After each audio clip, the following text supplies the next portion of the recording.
Shalom Bapak Ibu, sahabat Galilea dan seluruh subscriber Galilea Network yang diberkati oleh Tuhan Yesus. Apa kabar hari ini? Tentu Bapak Ibu semuanya dalam keadaan yang baik-baik saja, amin. Sebelum kita beraktivitas di sepanjang hari ini, mari kita datang kepada Tuhan dan kita membaca merenungkan firman Tuhan. Mari kita berdoa. Segala hormat kemuliaan hanya bagimu, Bapa, di dalam nama Tuhan Yesus. Dikuduskanlah namamu, datanglah kerajaanmu, jadilah kehendakmu di bumi seperti di surga. Kami datang di hadapanmu, kami mengucap syukur atas kebaikanmu yang telah mengadakan hari ini bagi kami.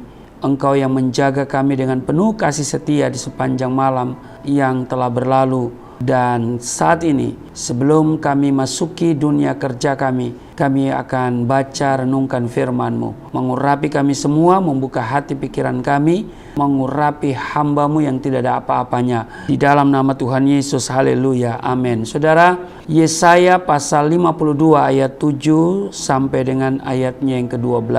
Betapa indahnya kelihatan dari puncak bukit-bukit kedatangan pembawa berita yang mengabarkan berita damai dan memberitakan kabar baik, yang mengabarkan berita selamat dan berkata kepada Sion, Allahmu itu Raja. Dengarlah suara orang-orang yang mengawal Engkau. Mereka bersama-sama bersorak-sorai, sebab dengan mata kepala sendiri mereka melihat bagaimana Tuhan kembali ke Sion. Bergembiralah, bersorak-sorailah bersama-sama, hai reruntuhan Yerusalem, sebab Tuhan telah menghibur umatnya, telah menebus Yerusalem. Tuhan telah menunjukkan tangannya yang kudus di depan mata semua bangsa. Maka segala ujung bumi melihat keselamatan yang dari Allah kita. Menjauhlah, menjauhlah, keluarlah dari sana. Janganlah engkau kena kepada orang najis. Keluarlah dari tengah-tengahnya.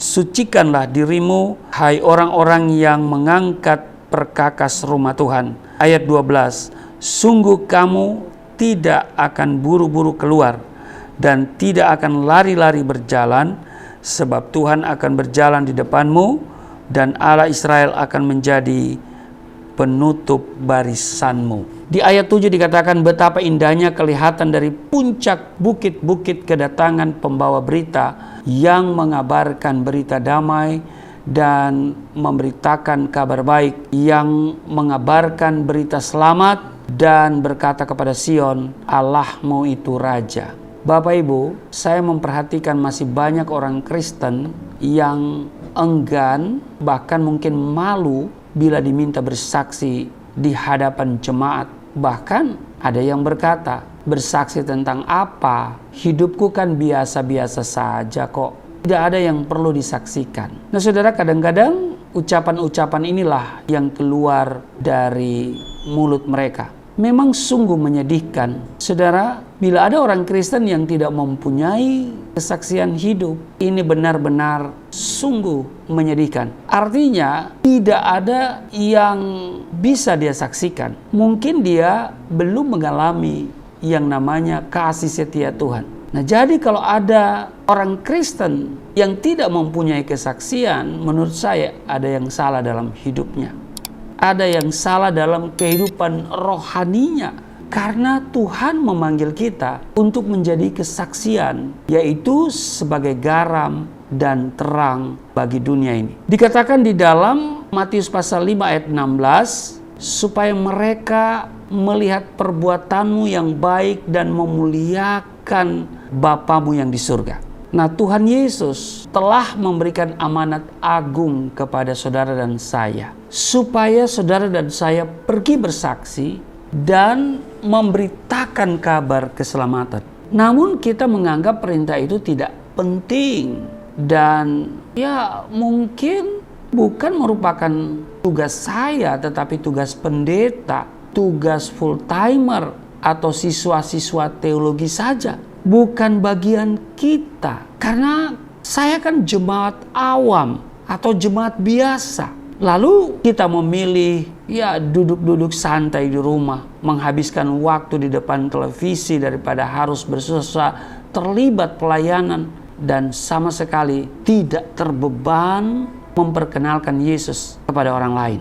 Nah, di dunia kerja sekuler seperti multi level marketing, kalau saudara perhatikan sistem kerja multi level marketing, orang-orang di sana berjuang begitu rupa, kerja siang malam demi mendapatkan anggota baru sebanyak-banyaknya supaya mereka memperoleh bonus yang besar. Terhadap perkara yang fana saja orang mau melakukan segala hal. Padahal dunia dan segala yang ada adalah sementara. Sedangkan untuk menjangkau jiwa-jiwa bagi kerajaan Allah, di mana Tuhan telah menyediakan upah yang besar, yaitu mahkota kehidupan kekal, kita malah enggan melakukan, tidak mau meluangkan waktu sedikit pun dan hitung-hitungan dengan Tuhan.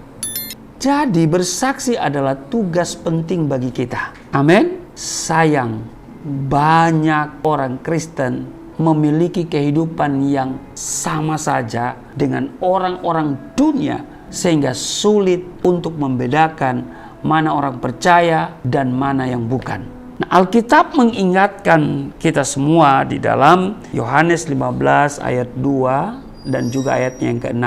Dikatakan begini, setiap ranting padaku yang tidak berbuah dipotongnya, dan setiap ranting yang berbuah dibersihkannya, supaya ia lebih banyak berbuah. Barang siapa tidak tinggal di dalam aku, ia dibuang keluar seperti ranting dan menjadi kering, kemudian dikumpulkan orang dan dicampakkan ke dalam api lalu dibakar. Demikian Yohanes 15 ayat 2 dan 6. Jadi saudara, kalau saudara tidak punya semangat untuk menjangkau jiwa-jiwa atau menyelesaikan amanat agung, maka lihat ya apa gunanya, ya kan? Artinya kita tidak berbuah, dan kalau kita tidak berbuah, dikatakan di sini, barang siapa tidak tinggal di dalam aku, ia dibuang keluar seperti ranting dan menjadi kering, kemudian dikumpulkan orang dan dicampakkan ke dalam api lalu dibakar. Kalau kita tidak tinggal melekat pada ranting itu, maka sudah pasti kita tidak akan berbuah. Kalau kita tidak berbuah, potong, dicampakkan, dan kemudian dibakar. Karena itu Bapak Ibu, mari kita giat melakukan yang namanya memberikan kesaksian atau memberikan kabar baik kepada orang lain. Sebab dikatakan betapa indahnya kelihatan dari puncak bukit-bukit kedatangan pembawa berita yang mengabarkan berita damai, memberitakan kabar baik, yang mengabarkan berita selamat. Ini yang dinanti-nantikan dan dikatakan betapa indahnya. Bapak Ibu, sebagai anak-anak Allah, mari kita mengambil bagian dalam pekerjaan Tuhan, langsung maupun tidak langsung. Kita punya semangat untuk giat dalam pekerjaan Tuhan ini, karena kita sedang berada di akhir dari akhir zaman. Amin. Tuhan Yesus memberkati. Mari kita berdoa. Terima kasih Tuhan untuk hari ini kami diingatkan supaya kami bersaksi karena betapa indahnya setiap orang yang datang membawa berita damai sejahtera, yang memberitakan kabar baik, mengabarkan berita selamat bahwa Allah itu Raja. Terima kasih Tuhan, kiranya kami akan selalu memiliki semangat dalam menyelesaikan amanat agung. Biarlah kerajinan kami tidak kendor dan kami semakin giat. Roh kami menyala-nyala melayani Tuhan. Kami tahu pasti ada tantangan, ada harga yang harus kami bayar. Tapi kami percaya bahwa kami tidak berjalan sendiri. Kami pasti ditolong oleh Tuhan dan Roh Kudus dan memberikan kami kemampuan. Terpujilah Engkau, berkati kami semua dalam tugas kerja hari ini. Di dalam nama Tuhan Yesus, haleluya. Amin.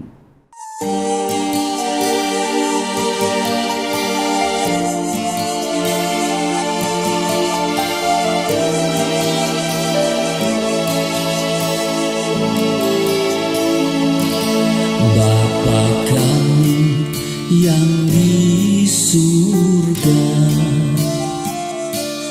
dimuliakanlah nama-Mu. Datanglah kerajaan di bumi seperti di surga.